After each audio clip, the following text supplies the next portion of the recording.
Shalom friends, एक बार फिर से आप सभी का स्वागत है। आज मैं आपके लिए लेकर आई हूँ एक 1 ईयर बाइबल रीडिंग कैलेंडर। अगर आपका कोई बाइबल रीडिंग रूटीन नहीं है और आप कभी भी अपनी पूरी बाइबल कंप्लीट नहीं कर पाए हैं, तो ये वीडियो आपके लिए है। इसमें ओल्ड टेस्टमेंट और न्यू टेस्टमेंट के सभी चैप्टर्स को डे वाइज ऑर्गेनाइज किया गया है। डे 1 से लेकर डे 365 तक के सभी चैप्टर्स आपको यहाँ मिलेंगे। डे 365 पर आप अपनी पूरी बाइबल कंप्लीट कर पाएंगे, तो आप इसके द्वारा आशीषित हों। और अगर आपको ये वीडियो पसंद आती है तो आप अपने फैमिली और फ्रेंड्स से शेयर करें, और अगर आप चाहें तो आप सब्सक्राइब, लाइक और कमेंट भी करें और बेल आइकन को प्रेस करके नोटिफिकेशन ऑन करना ना भूलें। So praise the Lord, shalom to everyone. Let's get started. Day 216, Psalm chapter number 73। परमेश्वर का न्याय। सचमुच इज़राइल के लिए अर्थात शुद्ध मन वालों के लिए परमेश्वर भला है।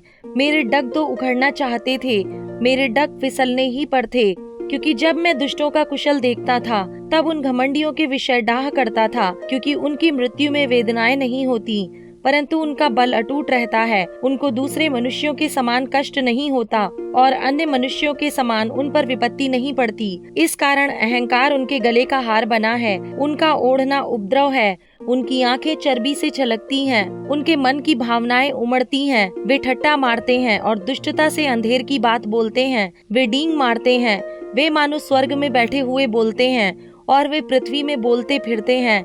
इसलिए उसकी प्रजा इधर लौट आएगी और उनको भरे हुए प्याले का जल मिलेगा। फिर वे कहते हैं, परमेश्वर कैसे जानता है?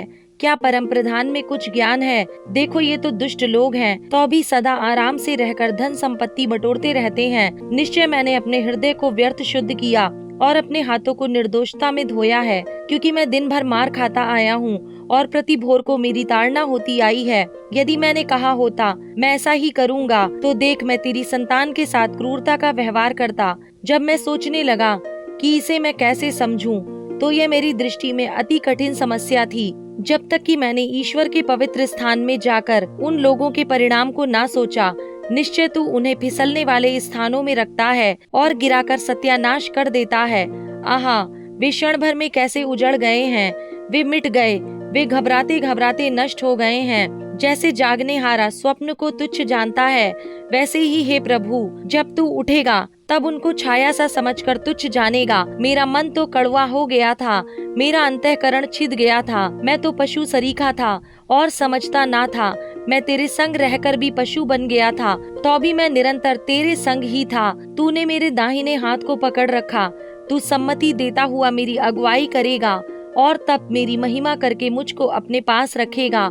स्वर्ग में मेरा और कौन है? तेरे संग रहते हुए मैं पृथ्वी पर और कुछ नहीं चाहता। मेरे हृदय और मन दोनों तो हार गए हैं, परंतु परमेश्वर सर्वदा के लिए मेरा भाग और मेरे हृदय की चट्टान बना है। जो तुझसे दूर रहते हैं वे नष्ट होंगे। जो कोई तेरे विरुद्ध व्यभिचार करता है उसका तू विनाश करता है, परंतु परमेश्वर के समीप रहना यही मेरे लिए भला है। मैंने प्रभु यहोवा को अपना शरण स्थान माना है, जिससे मैं तेरे सब कामों का वर्णन करूं। साम चैप्टर नंबर 74। देश के बचाव के लिए प्रार्थना। हे परमेश्वर, तूने हमें क्यों सदा के लिए छोड़ दिया है?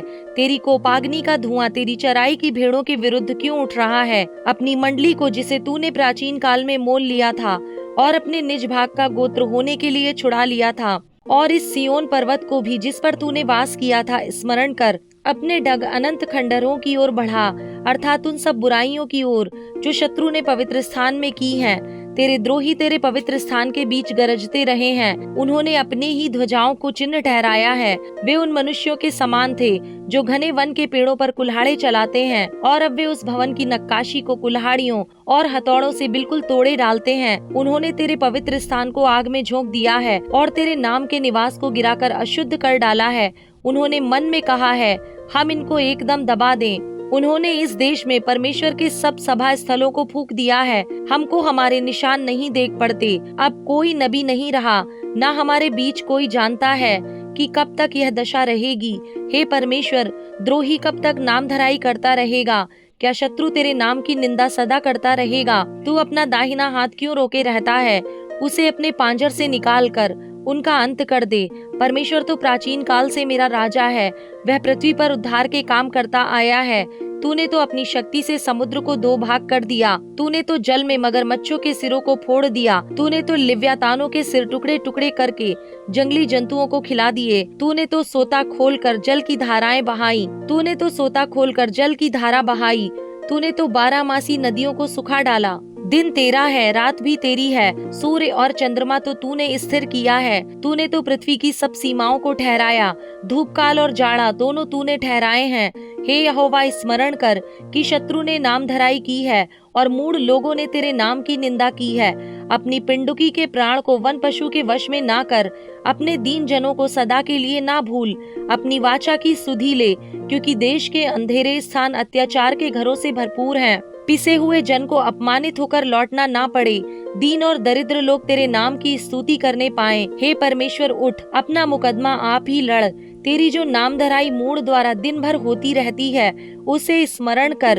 अपने द्रोहियों का बड़ा बोल ना भूल। तेरे द्रोहियों का कोलाहल तो निरंतर उठता रहता है। Roman chapter number 5। परमेश्वर से मेल। अतः जब हम विश्वास से धर्मी ठहरे तो अपने प्रभु यीशु मसीह के द्वारा परमेश्वर के साथ मेल रखें, जिसके द्वारा विश्वास के कारण उस अनुग्रह तक जिसमें हम बने हैं हमारी पहुंच भी हुई, और परमेश्वर की महिमा की आशा पर घमंड करें। केवल यही नहीं, वरन हम क्लेशों में भी घमंड करें, यह जानकर कि क्लेश से धीरज और धीरज से खरा निकलना और खरे निकलने से आशा उत्पन्न होती है, और आशा से लज्जा नहीं होती, क्योंकि पवित्र आत्मा जो हमें दिया गया है उसके द्वारा परमेश्वर का प्रेम हमारे मन में डाला गया है। क्योंकि जब हम निर्बल ही थे तो मसीह ठीक समय पर भक्तिहीनों के लिए मरा। किसी धर्मी जन के लिए कोई मरे, यह तो दुर्लभ है, परंतु हो सकता है किसी भले मनुष्य के लिए कोई मरने का साहस भी करे। परंतु परमेश्वर हम पर अपने प्रेम की भलाई इस रीति से प्रकट करता है कि जब हम पापी ही थे तभी मसीह हमारे लिए मरा। अतः जबकि हम उसके लहू के कारण धर्मी ठहरे, तो उसके द्वारा परमेश्वर के क्रोध से क्यों न बचेंगे।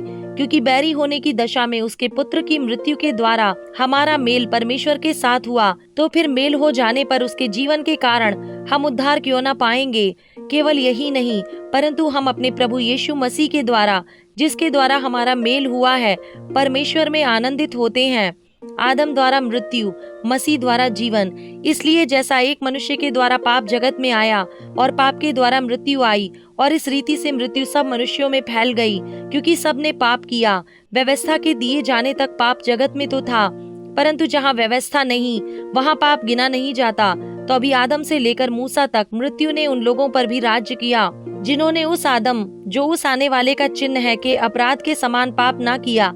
पर जैसी अपराध की दशा है वैसी अनुग्रह के वरदान की नहीं। क्योंकि जब एक मनुष्य के अपराध से बहुत लोग मरे, तो परमेश्वर का अनुग्रह और उसका जो दान एक मनुष्य के अर्थात यीशु मसीह के अनुग्रह से हुआ, बहुत से लोगों पर अवश्य ही अधिकाई से हुआ। जैसा एक मनुष्य के पाप करने का फल हुआ, वैसा ही दान की दशा नहीं। क्योंकि एक ही के कारण दंड की आज्ञा का फैसला हुआ, परंतु बहुत से अपराधों के कारण ऐसा वरदान उत्पन्न हुआ कि लोग धर्मी ठहरे। क्योंकि जब एक मनुष्य के अपराध के कारण मृत्यु ने उस एक ही के द्वारा राज्य किया, तो जो लोग अनुग्रह और धर्म रूपी वरदान बहुतायत से पाते हैं, वे एक मनुष्य के अर्थात यीशु मसीह के द्वारा अवश्य ही अनंत जीवन में राज्य करेंगे। इसलिए जैसा एक अपराध सब मनुष्यों के लिए दंड की आज्ञा का कारण हुआ, वैसा ही एक धर्म का काम भी सब मनुष्यों के लिए जीवन के निमित्त धर्मी ठहराए जाने का कारण हुआ। क्योंकि जैसा एक मनुष्य के आज्ञा ना मानने से बहुत लोग पापी ठहरे, वैसे ही एक मनुष्य के आज्ञा मानने से बहुत लोग धर्मी ठहरेंगे। व्यवस्था बीच में आ गई कि अपराध बहुत हो, परंतु जहाँ पाप बहुत हुआ वहाँ अनुग्रह उससे भी कहीं अधिक हुआ। कि जैसा पाप ने मृत्यु फैलाते हुए राज्य किया, वैसा ही हमारे प्रभु यीशु मसीह के द्वारा अनुग्रह भी अनंत जीवन के लिए हमें धर्मी ठहराते हुए राज्य करे।